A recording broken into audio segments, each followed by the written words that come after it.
Chapter 34 में हम लोग आज जो है लास्ट 2 टॉपिक बच रहे हैं हमारे बेटा। 2 टॉपिक्स हैं जिन्हें हमने पढ़ना है।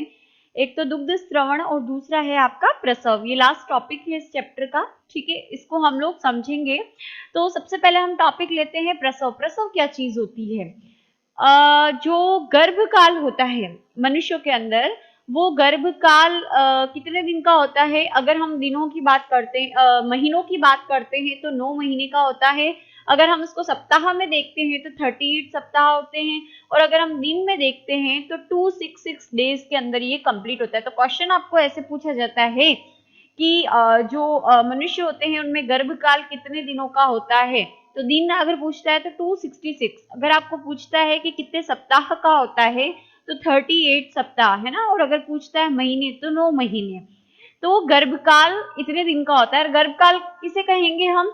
निषेचन से लगाकर जब तक कि प्रसव नहीं होता, जब अंडाणु और शुक्राणु मिलते हैं, निषेचन से लगाकर प्रसव तक का समय। अब प्रसव क्या चीज होती है? प्रसव का मतलब होता है कि 9 महीने माँ के जो गर्भाशय होते हैं उसके अंदर भ्रूण विकसित होता है और शिशु का रूप ले लेता है। छोटे से शिशु का क्या कर लेता है? रूप ले लेता है। जब तक वो माँ के गर्भ से यानी गर्भाशय से बाहर नहीं आता तब तक वो गर्भ कहलाता है, और बाहर आने के बाद शिशु कहलाता है, ठीक है। गर्भाशय से बाहर आने के बाद क्या कहलाता है? शिशु कहलाता है। तो यहाँ पर जो है अगर हम लोग देखते हैं किसकी डेफिनेशन प्रसव की, कि 9 महीने के गर्भकाल के बाद माँ के गर्भ से शिशु जन्म की क्रिया प्रसव कहलाती है। यानी 9 महीने के गर्भकाल के बाद माँ के शरीर से जो बच्चा बाहर निकलता है, जिस क्रिया के माध्यम से बच्चा बाहर निकलता है, उस क्रिया को हम क्या कहते हैं? प्रसव कहते हैं, ठीक है। गर्भकाल समझ में आ गया। निषेचन से लगाकर प्रसव के बीच का टाइम पीरियड जो कि कितने दिनों का होता है, समझ आया। अब उसके बाद है प्रसव के चरण। तो प्रसव एक तंत्रिका अंतःस्रावी क्रिया है, मतलब तंत्रिका तंत्र और अंतःस्रावी तंत्र मिलकर इसको क्या करते हैं? कंट्रोल करते हैं। क्या होता है देखो, 9 महीने का जो गर्भकाल कंप्लीट हो जाता है, 9 महीने उस बच्चे को कंप्लीट हो जाते हैं माँ के गर्भ में, यानी गर्भ ने बच्चे को, जब तक वो बच्चा छोटा सा शिशु तो बन गया लेकिन माँ के गर्भ में है, तब तक उसे हम क्या कहेंगे? गर्भ। तो 9 महीने का जो गर्भ होता है वो जब 9 महीने कंप्लीट कर लेता है तो गर्भ, गर्भ से मतलब छोटा सा शिशु जो अभी कहाँ है? माँ के गर्भ में। तो गर्भ और अपरा, अपरा क्या चीज होती है बेटा? अपरा एक नलिकाकार संरचना है जो क्या करती है? माँ और बच्चा, यानी ये जो पेट में बच्चा पल रहा होता है और ये माँ का शरीर है, तो माँ और शरीर के बीच में क्या करती है? कनेक्टिविटी करती है। जैसे मतलब ये बच्चा है और ये माँ है, मान लो माँ की बॉडी है और ये बच्चा है, तो इन दोनों को कनेक्ट करती है ऐसे नलिका संरचना, जिसको हम क्या बोलते हैं? अपरा कहते हैं या प्लेसेंटा कहते हैं। इस नली के माध्यम से माँ से जितना भी आवश्यक पोषक तत्व होता है, क्योंकि बच्चा तो खाता है नहीं है ना, तो जितना भी आवश्यक तत्व होता है वो आवश्यक तत्व जो है इस आहार नाल या अपरा या प्लेसेंटा के द्वारा, आहार नाल नहीं है, अपरा है, ध्यान रखना। तो अपरा के द्वारा माँ से किसको पोषण प्रदान किया जाता है? बच्चे को प्रदान किया जाता है। तो ये एक वे है जिसके माध्यम से जो माँ होती है वो बच्चे को क्या करती है? पोषण देती है। तो अब ये गर्भ यानी ये शिशु और अपरा जो है कुछ विद्युत संकेत, कुछ संकेत जो है, कुछ सिग्नल्स जो हैं वो जनरेट करते हैं, उन सिग्नल्स का निर्माण किया जाता है। अब ये संकेत जो है वो क्या करना शुरू कर देते हैं? बच्चा कहाँ है बेटा? गर्भाशय में, यूट्रस में।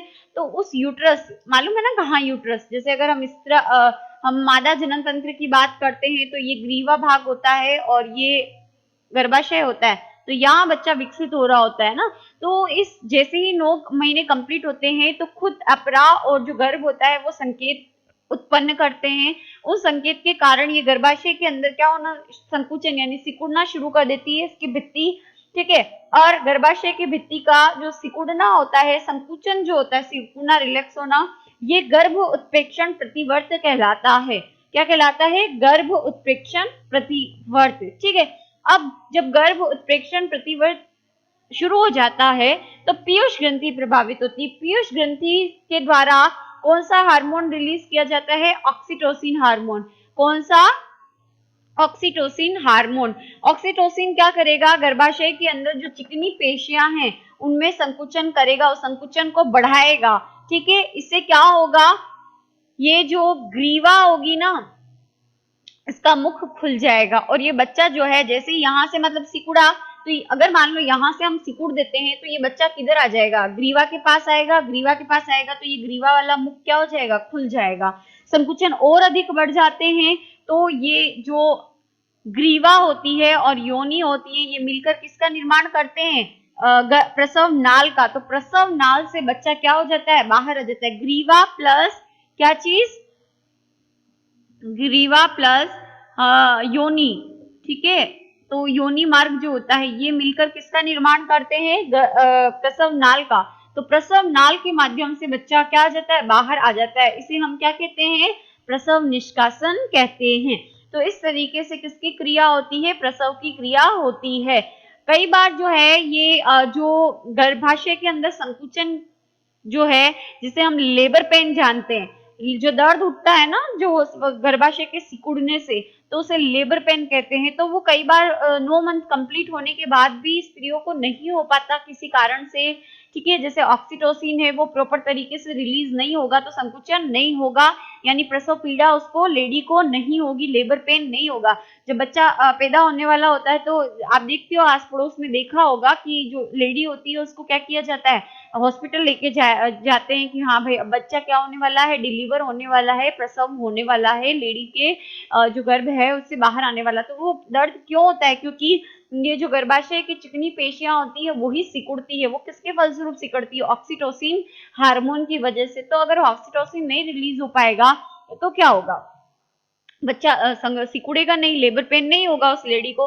तो वैसी कंडीशन के अंदर फिर डॉक्टर जो है वो मीसोप्रोटोल और पिटोसिन नामक जो दवाई इंजेक्शन होते हैं वो क्या किए जाते हैं, उस लेडी को क्या किए जाते हैं, दिए जाते हैं, ताकि क्या हो, लेबर पेन हो और बच्चा क्या कर पाए, बाहर आ पाए। ठीक है, समझ में आ गया। अब आता है नेक्स्ट आपका दुग्ध स्त्रवण। दुग्ध स्त्रवण को समझने से पहले हम लोग जो स्तन ग्रंथि होती है उसको समझेंगे, तभी आपको क्या समझ आएगा, दुग्ध स्त्रवण समझ आएगा। चैप्टर 34 का बेटा लास्ट टॉपिक हमारा है दुग्ध स्त्रवण। ठीक है, दुग्ध स्त्रवण का क्या मतलब समझ रहे हो कि जो स्तनधारी जीव है उनमें जो मादाएं होती हैं वो बच्चों को क्या करती है, दूध पिलाती है। स्तन ग्रंथियां पाई जाती है जिसे हम ब्रेस्ट कहते हैं ना। तो जो स्तन ग्रंथियां होती है वो जो विशेषता होती है वो स्तनधारी प्राणियों की विशेषताएं होती है ना। तो जो मनुष्य होता है उसमें तो कहाँ होती है, छाती वाले रीजन में पाई जाती है स्तन ग्रंथियां, है ना। और जो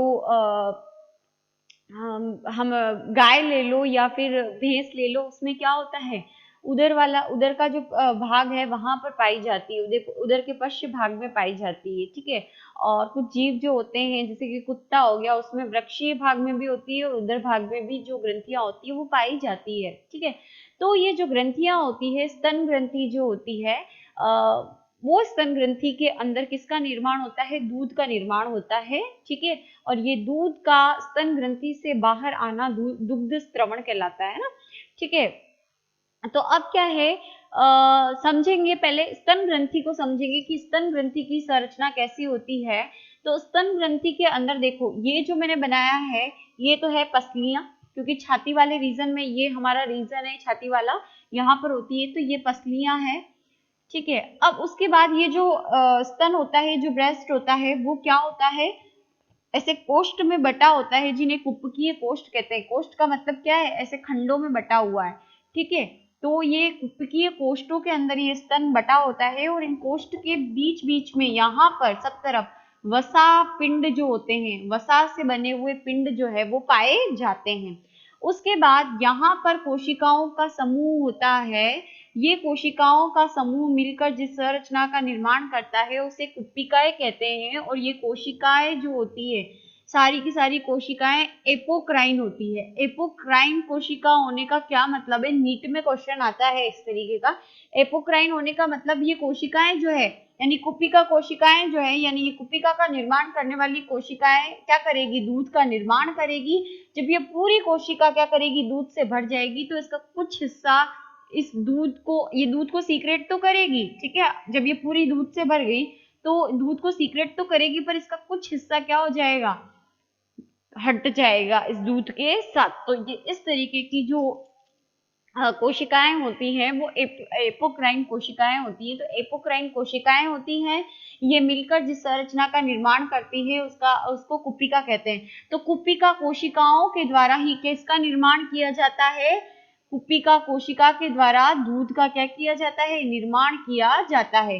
अब ये जो कुपिका कोशिका होती है उनसे पतली पतली नलिकाएं निकली रहती है, और एक जो कुपिकीय कोष्ठ होता है उसके अंदर कई कुपिकाएं उपस्थित होती है। ये देखो मैंने बना रखा है, ये सब कुपिकाएं। तो इन सबसे अलग अलग क्या निकलती है, पतली पतली नलिकाएं निकलती हैं, जिन्हें मेमरी डक्ट या स्तन वाहिनी कहते हैं। मेमरी डक्ट या स्तन वाहिनी कहते हैं, ठीक है। अब ये जितनी भी मेमरी डक्ट है ये आपस में मिल जाती है और एक फुली हुई संरचना का निर्माण कर लेती है, जिसे एम्पुला कहा जाता है। क्या कहा जाता है, एम्पुला। तो यहाँ पर जो दूध बना कुपिका के अंदर वो कहाँ आएगा, पहले मेमरी डक्ट में, है ना। मेमरी डक्ट से कहाँ स्टोर होगा, एम्पुला। एम्पुला से फिर एक पतली नली जो होती है वो कंपैरिजन टू मेमरी डक्ट थोड़ी मोटी होती है ना, तो एम्पुला से जो वाहिनी निकलती है वो लैक्टिफेरस डक्ट या जिसे कहा जाता है दुग्ध वाहिनी। मेमरी डक्ट क्या थी, स्तन वाहिनी, तो दुग्ध वाहिनी या लैक्टिफेरस, ठीक है, जो डक्ट होती है वो होती है।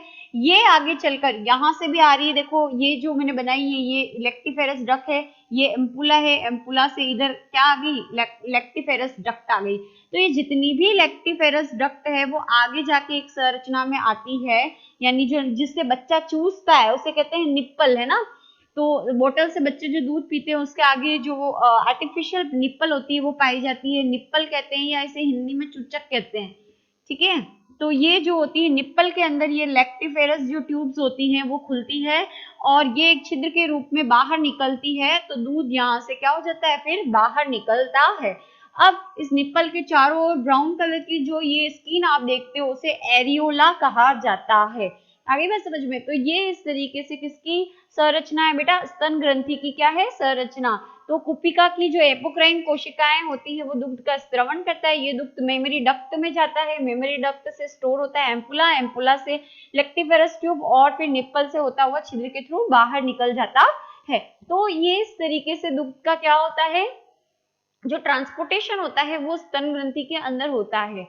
अब देखो जो दुग्ध स्त्रवण होता है, दुग्ध जो निकलता है उसका जो कंट्रोल होता है वो हार्मोन के कंट्रोल के अंदर होता है। स्तन ग्रंथि का निर्माण जो होता है वो भी हार्मोन के कंट्रोल में होता है। तो यहाँ पर हार्मोनल कंट्रोल जो है वो मैं आपको 3 स्टेज के अंदर डिवाइड करके पढ़ा रही हूँ बेटा, ताकि आपको इजीली समझ में आ जाए। बुक में हालांकि नहीं दे रखा है बट मैं समझा रही हूँ। देखो क्या होता है, जब लड़की किशोरावस्था में होती है, मतलब 12 से 14 साल की होती है, उस समय हार्मोन कौन सा बन जाता है, एस्ट्रोजन हार्मोन। देखो छोटी बच्ची होती है यानी 8-9 साल की ले लो, उसके स्तन इतने विकसित नहीं होते, उसके ब्रेस्ट विकसित नहीं होते, लेकिन जैसे ही वो 12 साल की होती है तो उसके स्तन डेवलप होते हैं। ऐसा क्यों होता है, क्यों, क्योंकि एस्ट्रोजन का निर्माण ही क्या होता है, किशोरावस्था के समय होता है। और एस्ट्रोजन का निर्माण कौन करता है बेटा, परिपक्व पुट्टिका करती है। परिपक्व पुट्टिका की कोशिकाएं जो होती है वो करती है अंडाशय के अंदर। और परिपक्व पुट्टिका का निर्माण कब होता है, जब अब लड़की किस अवस्था में आती है, किशोरावस्था में या यौवनारंभ में आती है तब। तो एस्ट्रोजन का निर्माण होता है। एस्ट्रोजन का निर्माण होते ही कुपिका कोशिकाएं और मेमरी डक्ट यानी स्तन वाहिनी का विकास होता है और इस वसीय ऊतक का निर्माण होता है, जिससे ब्रेस्ट क्या हो जाते हैं, डेवलप हो जाते हैं, बड़े हो जाते हैं आकार के अंदर। समझ में आ गया, बिकॉज ऑफ एस्ट्रोजन। फिर आता है गर्भावस्था।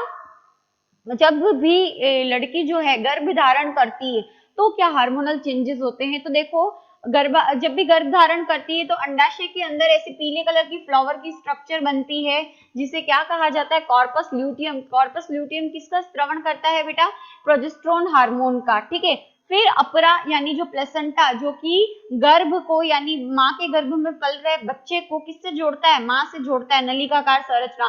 तो अपरा भी एक हार्मोन रिलीज करती है जिसका नाम है HCTC। HCTC यानी ह्यूमन कोरोनिक सोमेटोट्रोपिक क्या हार्मोन है, ह्यूमन कोरोनिक सोमेटोट्रॉपिक हार्मोन जो है वो रिलीज किया जाता है। अब ये दोनों हार्मोन की वजह से स्तन ग्रंथि और अधिक बड़ी हो जाती है और इसकी कोशिकाएं सक्रिय हो जाती है। मतलब ये कुपिका कोशिकाएं जो हैं वो दूध का निर्माण करना क्या कर देती है, शुरू कर देती है। ये सब चेंज कब होते हैं, जब गर्भावस्था होती है, मतलब माँ के गर्भ में बच्चा पल रहा होता है। फिर आता है प्रसव के पश्चात, यानी जब माँ के गर्भ से बच्चा बाहर आ जाता है ना 9 महीने के बाद, तब क्या होता है, अग्र पीयूष ग्रंथि के द्वारा एक हार्मोन रिलीज किया जाता है जिसका नाम है प्रोलैक्टिन, है ना। तो प्रोलैक्टिन किसको प्रेरित करता है बेटा, दुग्ध स्त्रवण को, यानी जो दुग्ध बन गया है उसके रिलीज को।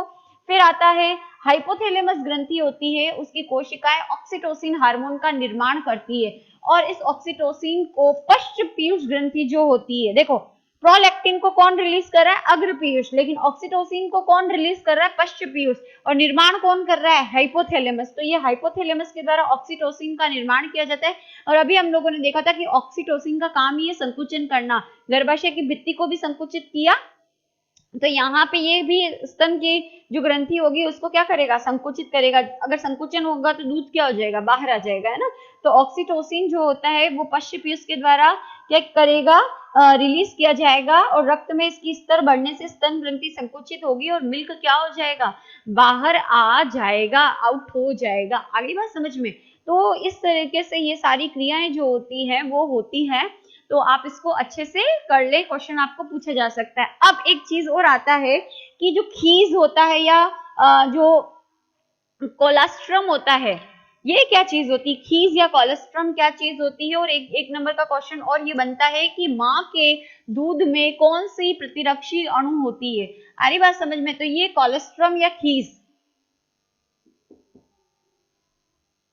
कोलेस्ट्रम या खीस क्या चीज होती है।